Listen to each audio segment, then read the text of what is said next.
Let's play! Hey guys, it's me, Melon.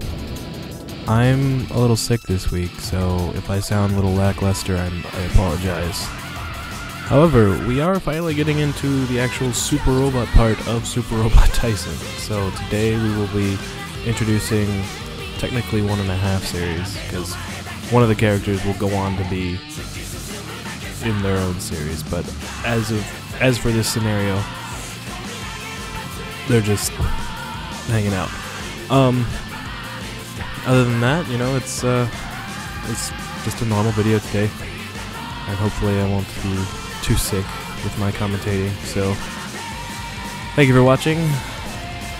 Still got a long ways to go.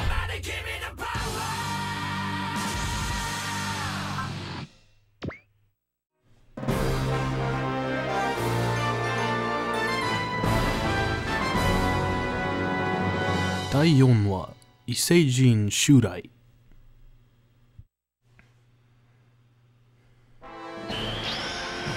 What's this? Looks like Setsuko wasn't the only one affected by that strange phenomenon.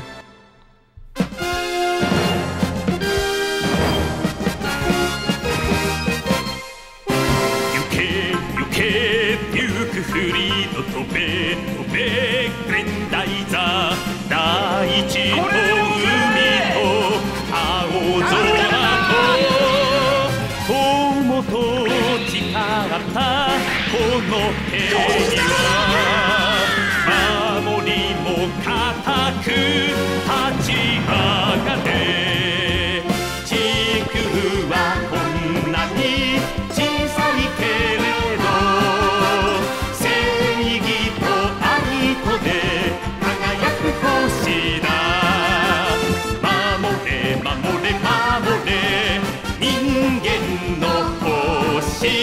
みんなの地球僕の信じる者のために戦うそこだスクリューブラスターパンチ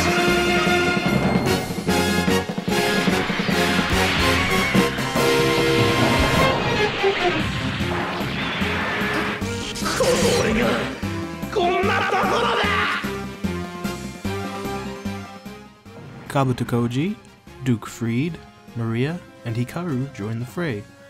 Duke Freed in the Grendizer, Kabuto Koji, Hikaru, and Maria in little UFO grunt-type ships. And here's Maria's space bomber.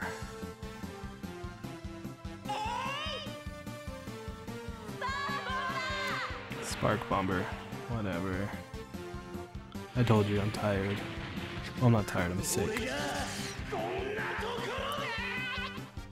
And if that voice sounds familiar,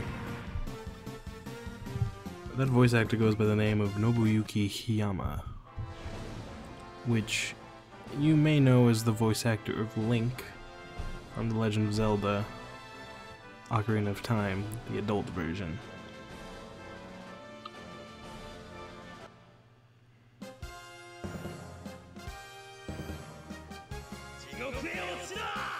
That is not Nobuyuki.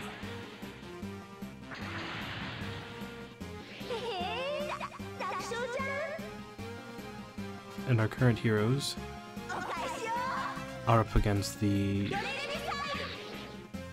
Vegan Empire, which is from the Grendizer canon.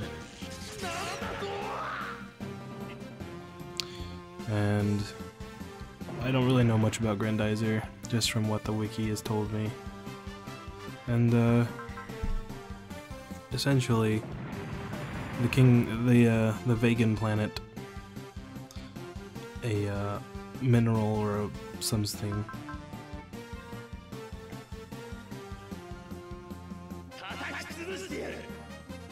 exploded on their planet, and it became radioactive. So they had to leave, and they went to the neighboring planet of Freed, which is where Duke's from.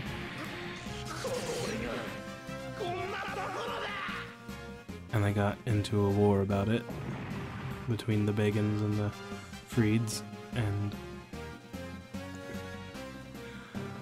So they duked it out.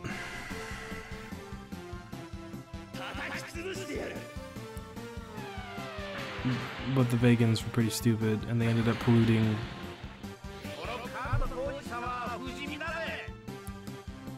the freed planet.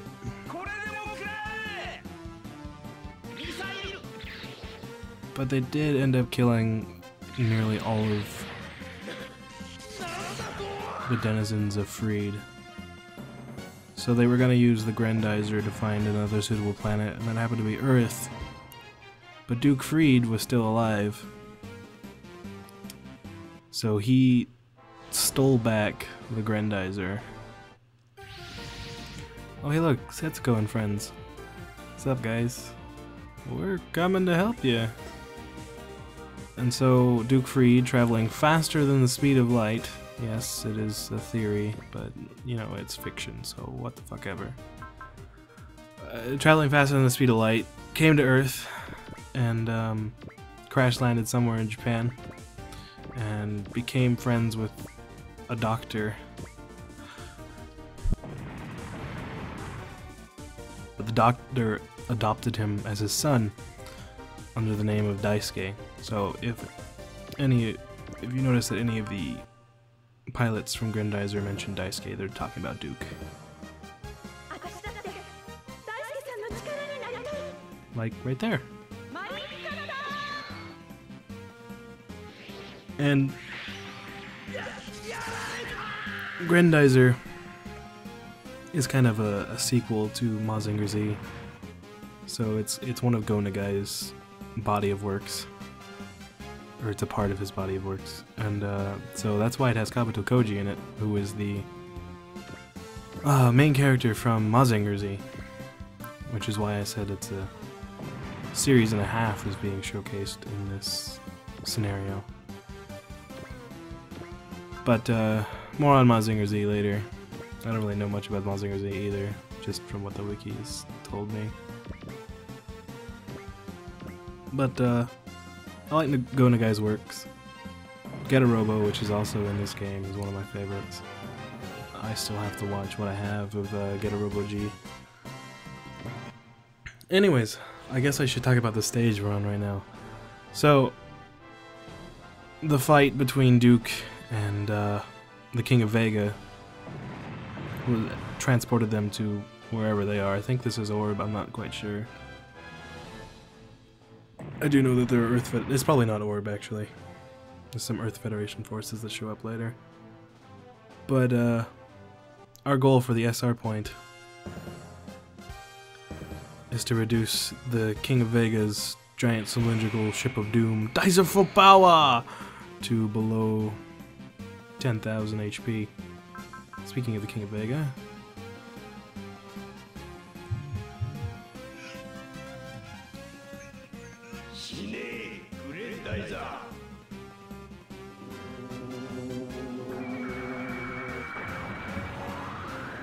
there he goes, attacking Duke.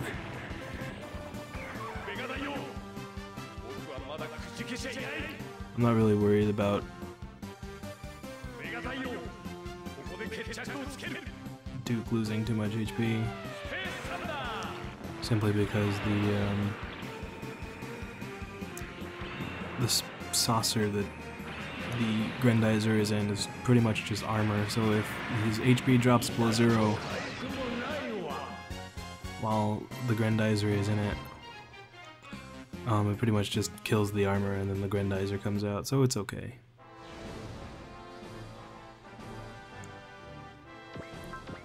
But yeah, it's a pretty... I mean, it's not easy. I'm pretty sure I tried this map maybe 3 times before I finally got the SR point, but it's pretty much just...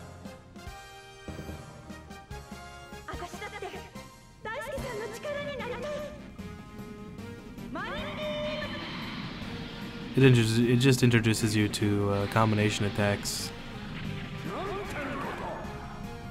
and super robots. So there's a lot of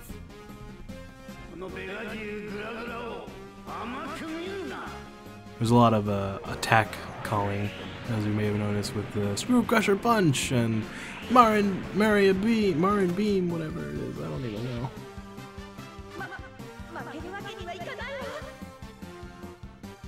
And Space Thunder and all that good stuff. Kind of why super robots are pretty awesome. See, there's a combination attack I could do between Koji's little ship and the Grendizer, but you can't do it post movement, which is unfortunate. But I might be able to set it up so that don't do it with Koji. I do it with someone else. Let's show. This is the Cyclone Beam, and I used Flash so that Vega won't hit him, because his ship was pretty small. Cyclone Beam! Cyclone? Yeah, it's like Cyclone. Didn't sound right at first. Your lasers everywhere.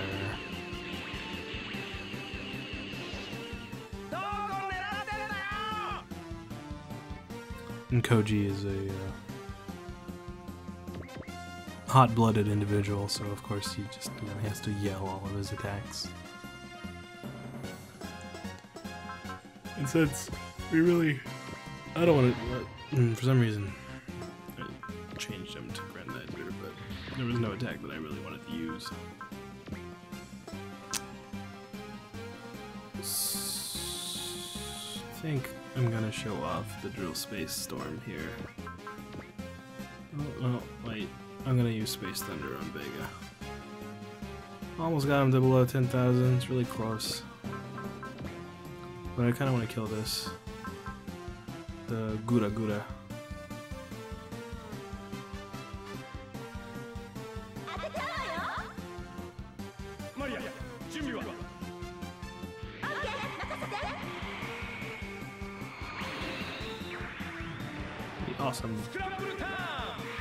Awesome power of combining mechs.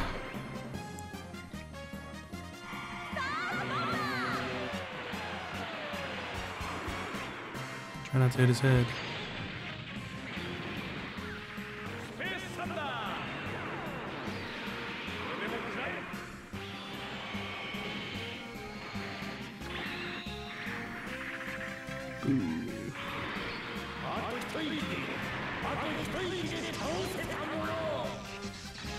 And the Gura Gura goes down.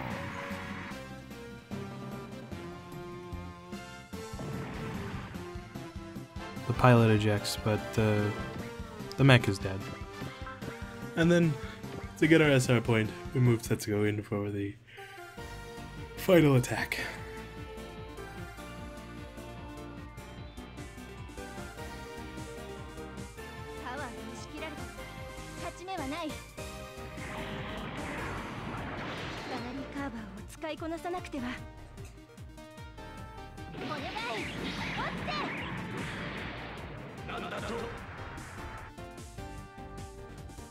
Oh, look at that, below 10,000. Delicious.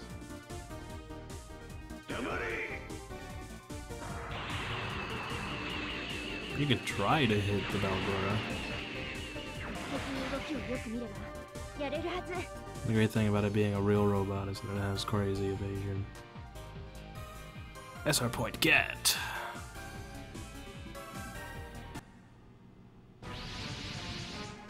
And they were about to take down Vega, but a distraction of Mega Boosts allows the King of Vega to retreat. So now we have to save the city from these the Mega Boosts, which I believe are enemies from Zambot 3. More on that next video.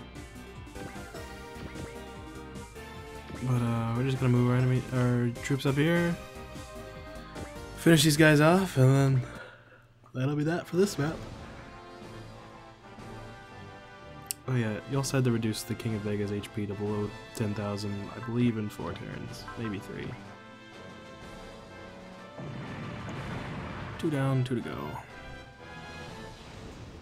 That one didn't move, bastard.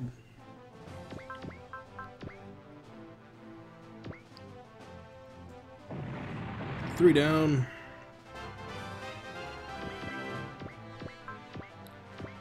And there goes number 4.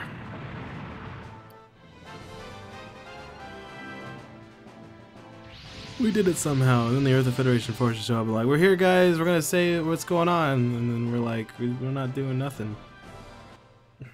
Super robots and you.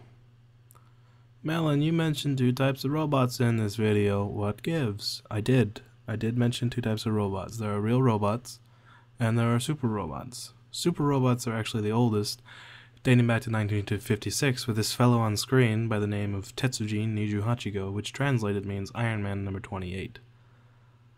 Many critics debate kind of whether or not Tetsujin is the beginning of the mecha genre, simply because he's controlled by a remote control box. But it, for all purposes and intents, he is, just because, you know, this is the first giant robot. I mean, what are you gonna do? How are you gonna? It's a giant robot. Come on. But it was originally created by Mitsuteru Yokuyama back in 1956, serialized as a manga, and then there are many adaptations of Tetsujin as animes and films. The most recent being back in 2004, where it got a redone anime of the original, which is really good. I watched it, and if you want to see kind of like what started the whole genre, I would really recommend watching it. Even though it's not the original, it's not in black and white, but it's still really good. But yeah, he kind of spearheaded the thing, but then the super robot genre really picked up steam with Go Nagai's work, Mazinger Z, shown here with the titular mech in the background and the pilot Kabuto Koji up front. It's really the defining series as far as Super Robot goes. I mean, it's the one that all the tropes come from. You have the monster of the week, the hot-blooded male protagonist, the strange villain that is never quite totally human-looking,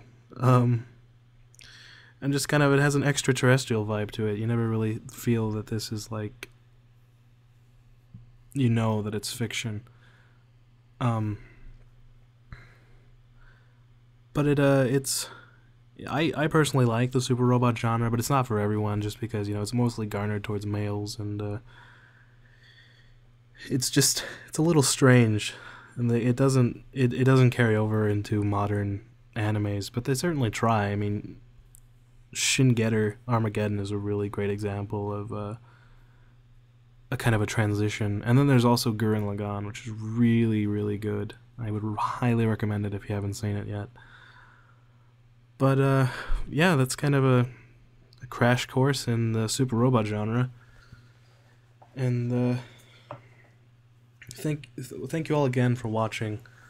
And thank you again if you've subscribed to my channel. I'm not gonna beg for subscriptions, just because it's not really my style. If you like my videos, then I appreciate it if you follow me, but if you don't, that's okay. So I leave you with this wonderful pic of a female Getter Robo, and I will see you all next week. Same Super Robot channel, maybe the same time, who knows.